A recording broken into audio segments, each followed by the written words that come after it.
everyone, and welcome to Brain Food, where I tell you what's yummy and nutritious for your head.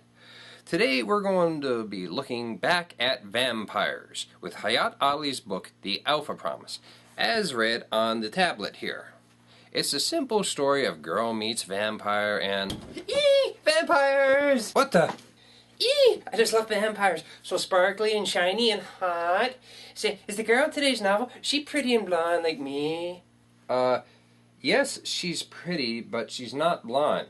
See, Adina Carr is actually a young black American who... Oh. Vampire sparkle? No, they don't. In fact, these are more like the traditional vampires who... Oh. Never mind.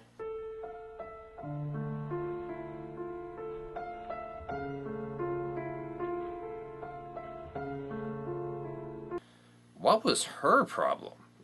Anyhow, as I was saying before I was interrupted, I bought this on the Kindle app for $7.50, and I got a good 8 to 10 hours of reading time out of it. The story follows Adina Carr when she rescues the up-and-coming High Prince of Vampires, Jin, after a failed assassination attempt. As the two outrun Jin's assassins throughout London, Britain of course, they come to fall in love with one another and have lots and lots of sex. Now, to say it ends there would be to sell the story short, as that's only the beginning of their problems. See, it is the highest law of vampires that they never reveal themselves to humans no matter what, because they learned long ago that if they were to do so, as they did in the old days, humanity would just gang up on them and extinguish them from the earth. Now, Jin, having fallen in love with Adina, doesn't want her killed, and so he's trying to keep her hidden from everyone. He's trying to keep hidden what happened that night between them. Of course, there are political enemies who want to use what Jin did, who know what he did, but have no evidence against him, to try to reveal what happened so that they can topple his claim to the High Prince of Vampires and tear down this high law, so that they can return to the good old days where they chomped on humans like potato chips. Oh man, and it gets even more deliciously tangled than that. Even though this book has been out for a couple months now, I don't want to go too far into the plot, to discuss it too heavily, because it's simply that good. I want you, the reader, to get this book and discover it for yourself. It is such a fantastic read.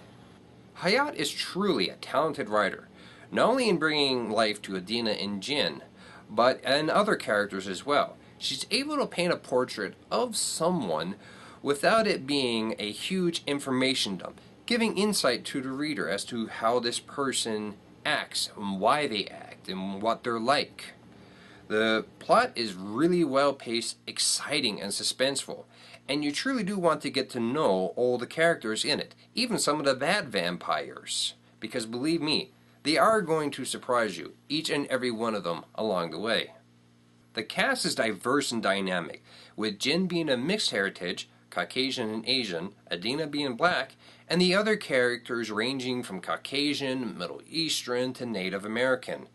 After the deluge of pasty white faces such as Edward Cullen and Bella Swan, after the success of Twilight and all the movies, it really is good to see a story with characters of various ethnicities and colors taking part in a fantastic story while being compelling, wonderful characters in their own right.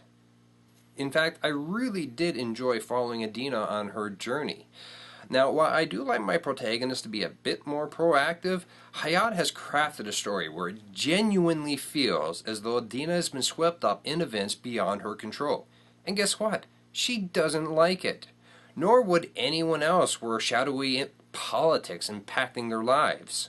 Adina is not dumb and able to figure things out on her own, often coming close to the truth a number of times. And when people do try to hide the truth from her to, protect her and everything, she comes out swinging, demanding to know what's going on, and never once does she come off as whiny. As for Flaxen, Jin's friend, you find out why he's such an asshole and just why it works. Trust me, it really does. About the only downside I found to this book is that there were a number of grammatical errors along the lines of words missing here or there.